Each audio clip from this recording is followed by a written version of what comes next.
Tout ce que nous avons vient de Dieu. Notre temps, nos capacités et nos ressources ne nous appartiennent pas. Nous sommes vraiment les administrateurs que Jésus nous a donnés. Bienvenue à la session spéciale du projet international de sauvetage intitulé « Le propriétaire de tout, je suis David Morales, collaborateur du projet international de sauvetage. Dans cette occasion, nous allons découvrir qui est le propriétaire de tout et le rôle de l'homme dans la gestion de ses actifs. Jésus enseigne que la vraie grandeur réside dans l'utilisation judicieuse de ce qui nous a été confié. Chacun reçoit des cadeaux différents, des opportunités uniques et des ressources spécifiques. Le problème n'est pas combien nous avons, mais comment nous utilisons ce que nous avons. Lorsque Jésus était sur la terre, il voulait enseigner à ses disciples les principes de la vie. Et son enseignement est enregistré dans Matthieu chapitre 25, verset 14, où il dit « Le royaume des cieux ressemble à un homme qui part pour appeler ses serviteurs et leur donner ses biens. » C'est là que commence la parabole du talent, qui nous rappelle que la vie est un prêt divin et que Dieu attend que notre administration soit fidèle. Jésus lui-même. C'est le meilleur exemple de gestion de la loyauté. Il n'avait pas de richesse terrestre, mais il utilisait toutes les ressources que le Père lui avait données pour atteindre des objectifs éternels. Il a passé son temps à servir, à enseigner, à guérir, à réconforter. Il soulève par ses paroles ceux qui sont tombés et corrige ceux qui sont perdus. Il a éternellement glorifié son Père avec ses dons et il a vécu une vie généreuse même dans la pauvreté. Les versets bibliques suivants nous aident à comprendre la simplicité de la vie du Christ. Le renard a un nid et les oiseaux du ciel en ont encore plus. Le Fils de l'homme n'a nulle part où se reposer. Matthieu 8:20. Jésus menait une vie simple, sans s'accrocher aux choses matérielles. Tout ce qu'il possédait, son temps, son énergie, sa vie elle-même, était consacré au service amoureux, à l'administration chrétienne. Ce n'est pas seulement une question d'argent, mais gérer tout ce que nous sommes pour la gloire de Dieu. Notre temps est un cadeau précieux. Chaque minute peut être investie ou gaspillée. Jésus utilise chaque jour pour accomplir la mission que lui a confiée le Père Céleste. Il n'est jamais distrait par la vanité. Il ne consacre jamais son temps à lui-même. Mais il l'utilise toujours pour aimer, enseigner, guérir et sauver. Il comprend l'urgence d'œuvrer sans relâche pour sauver l'humanité. Parlant de la nécessité pour moi d'accomplir l'œuvre de celui qui m'a envoyé, bien que ce jour dure Jean 9,4, il nous enseigne aussi que nos talents sont des dons divins. Certains ont la capacité d'enseigner, d'autres de servir, d'autres de réconforter ou de diriger, mais nous sommes tous, sans exception, appelés à augmenter ce que nous recevons. Il ne s'agit pas de cacher le don à cause de la peur ou de la paresse, mais de le laisser porter des fruits au service du royaume. La gestion comprend également nos biens matériels. Jésus parle davantage de l'utilisation de l'argent que d'autres questions, parce qu'il sait que l'argent peut être un serviteur utile ou un maître cruel. C'est pourquoi il dit « Où est ton trésor, là sera ton cœur » Matthieu 6,21. Il enseigne à donner généreusement, non pas par obligation, mais en réponse naturelle à l'amour de Dieu, car donner ne vous appauvre pas, mais enrichit votre âme. Il raconte l'histoire d'un agriculteur pauvre qui cultive du maïs chaque année dans un petit champ. Lorsque la récolte arrive, il met de côté les meilleures semences, non pas pour les vendre, mais pour les partager avec ses voisins. Un jour, quelqu'un lui a demandé « Pourquoi donner vos meilleures graines si vous pouvez les vendre et en gagner plus ?» Il répondit en souriant « Car si mes voisins cultivaient du maïs de mauvaise qualité, le vent me porterait leur pollen et ma récolte serait mauvaise. S'ils prospèrent, je prospérerai aussi. » C'est le principe sacré de la gestion. Ce que nous partageons dans l'amour n'est jamais perdu. Il se multiplie. Jésus nous enseigne à gérer les ressources judicieusement et à donner généreusement sans chercher en retour. Lorsqu'il augmente le pain et le poisson, il nous montre qu'il ajoute très peu quand Dieu le met entre ses mains. Quand je loue la veuve qui a donné 2 petites pièces de monnaie, elle a prouvé que la valeur du don ne réside pas dans la quantité, mais dans le cœur.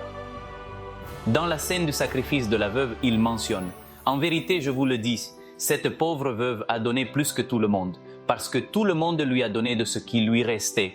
mais elle, de sa pauvreté, a donné et donné tout ce dont elle avait besoin pour vivre. Ceci est rapporté dans Luc 21, versets 3 à 4. Jésus était fidèle en tout, il n'a rien gaspillé. Chaque parole, chaque miracle, chaque instant est utilisé pour glorifier le Père.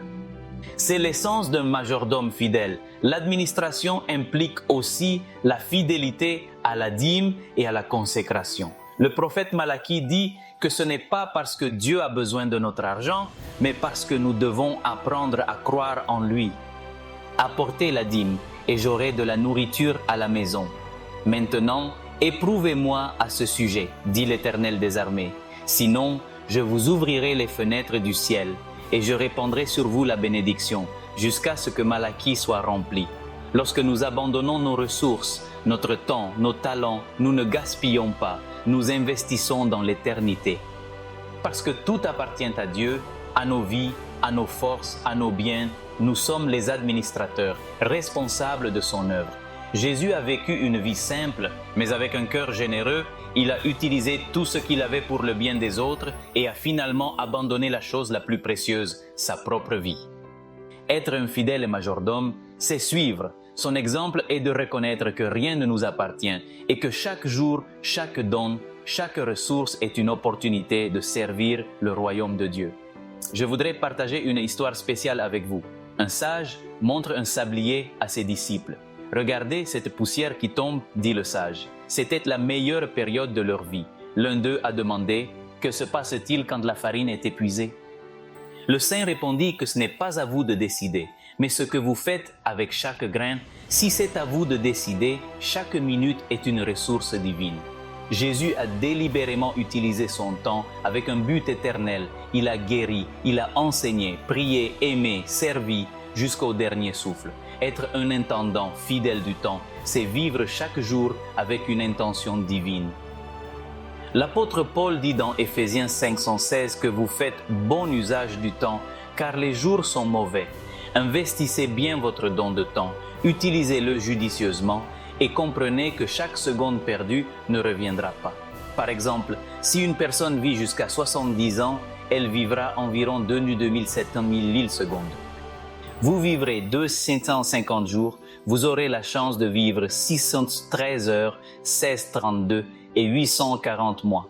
C'est un capital très précieux qui doit être utilisé de manière très responsable et investi judicieusement, toujours cherchant du temps pour Jésus et au service des autres. Ce n'est qu'alors que notre présence sur terre aura un sens et que nos pas sur terre auront le but de la main de Dieu.